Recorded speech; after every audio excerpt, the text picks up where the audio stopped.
Tahukah kamu siapa tokoh di balik uang Rp10.000?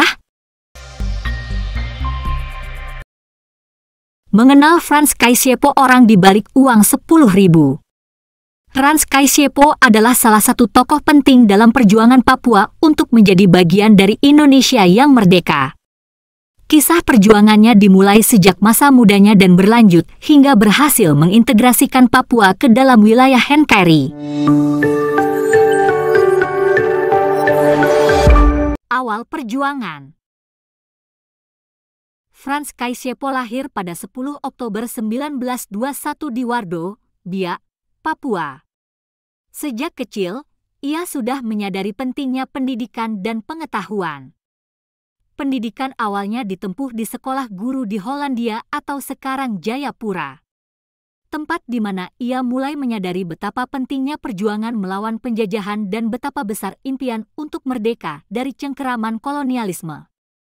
Pada masa mudanya, Franz Kaisiepo sangat tertarik dengan perkembangan politik di Indonesia, terutama setelah mendengar proklamasi kemerdekaan Indonesia pada 17 Agustus 1945.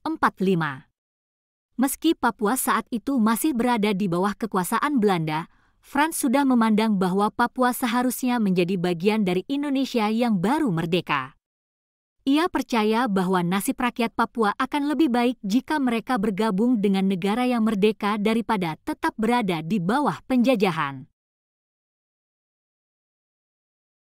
Konferensi Malino. Pada tahun 1946, Franz Kaisiepo diundang untuk menghadiri konferensi Malino di Sulawesi Selatan yang diadakan oleh pemerintah Belanda.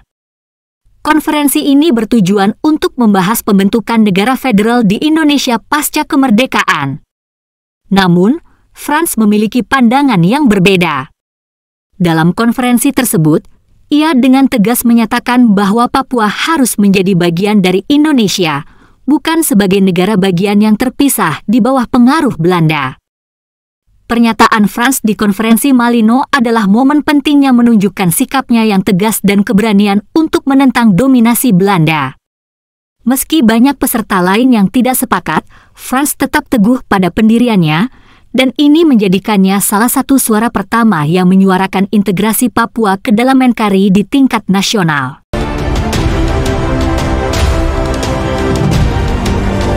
Perjuangan di Papua. Setelah konferensi Malino, Franz Kaisiepo kembali ke Papua dan mulai membentuk gerakan bawah tanah yang bertujuan untuk menyebarkan semangat kemerdekaan Indonesia di kalangan rakyat Papua.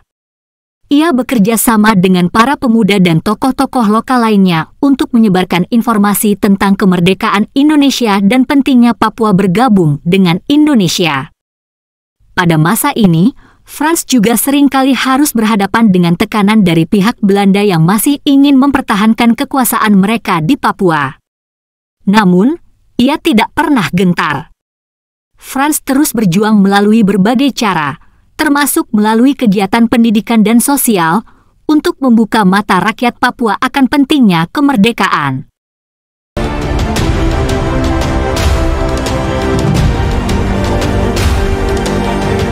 Konferensi Den Haag.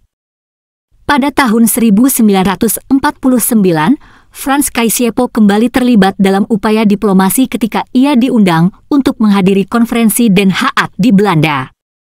Konferensi ini bertujuan untuk membahas masa depan Papua dan statusnya dalam negara Indonesia yang baru merdeka. Dalam konferensi ini, Franz dengan tegas mempertahankan pendiriannya bahwa Papua adalah bagian yang tidak terpisahkan dari Indonesia. Meski Belanda berusaha untuk mempertahankan kendali atas Papua dengan berbagai argumen, Franz tidak goyah. Ia berusaha meyakinkan delegasi internasional bahwa integrasi Papua ke dalam Indonesia adalah keinginan rakyat dan merupakan hal yang benar secara moral dan politik.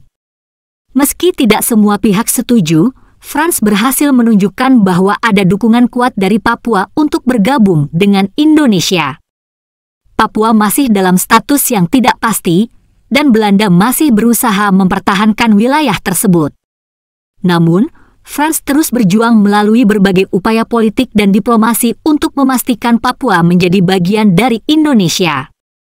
Pada tahun 1962, Melalui perjanjian New York, Belanda akhirnya setuju untuk menyerahkan Papua kepada Indonesia, meski dengan syarat diadakannya penentuan pendapat rakyat, PEPRA. Frans Kaisiepo berperan penting dalam proses ini, memastikan bahwa suara rakyat Papua didengar dan diakui. PEPRA akhirnya dilaksanakan pada tahun 1969, dan meskipun prosesnya penuh dengan kontroversi, hasilnya menunjukkan mayoritas rakyat Papua memilih untuk tetap menjadi bagian dari Indonesia. Ini adalah puncak dari perjuangan Frans Kaisiepo yang akhirnya melihat impiannya terwujud. Papua secara resmi menjadi bagian dari NKRI.